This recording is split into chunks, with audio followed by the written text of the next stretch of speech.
we want to talk about different clients' pain points that we've come across, and one of them is I'm not getting the engagement that I would like.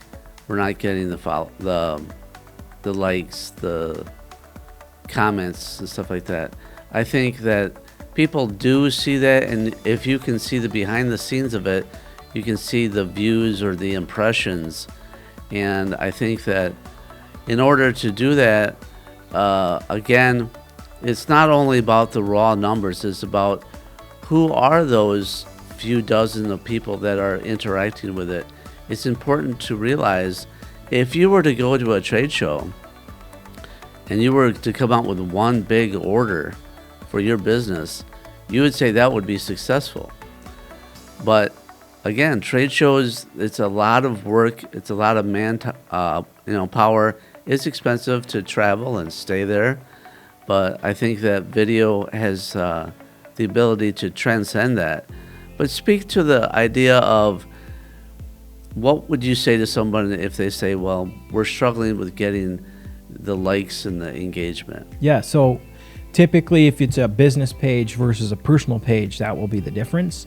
So personal pages on social media perform better, and that's because people do business with people and people interact with people. When you're talking about an account that it doesn't have either a personality to the page, you could still have it a generic like photo as a logo or whatever, but the page doesn't have literally a personality to it, then it will get less engagement. It's just how it goes. And most profiles, most social media platforms want to emphasize the social aspect because it's social media. So the core thing is, if you have a business page and you're not getting a lot of traction on your business page, make sure that your personal pages that are on there not only are vibrant, but you're sharing the business content onto your personal pages. That's certainly step number one.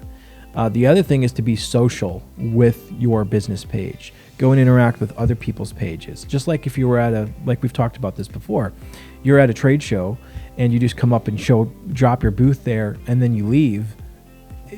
The success of your booth and the success of what happened with you is going to be almost nil. That's like what it is. Just to have a page and to post your content is just like having a booth at a trade show and not going and interacting with anybody. The advantage is you're actually talking to the person to the left and the person to the right, and people who come up to your booth, and then people going to other people's booths and talking about what they're doing, and then they come in reciprocal to you and they go, hey, what are you here for? What company do you represent? Mm-hmm. And so that's the opportunity that you have to recognize so honestly, it's really someone's full-time job to do that for you. You'll have a salesman and you'll have him doing a lot of work.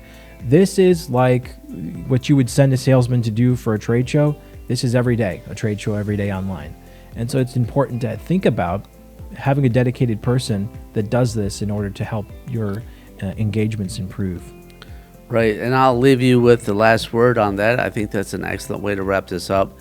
I want to thank everybody for watching this episode of Tate Talk. Please share, like, and subscribe wherever you're watching this, and we will see you in the next one.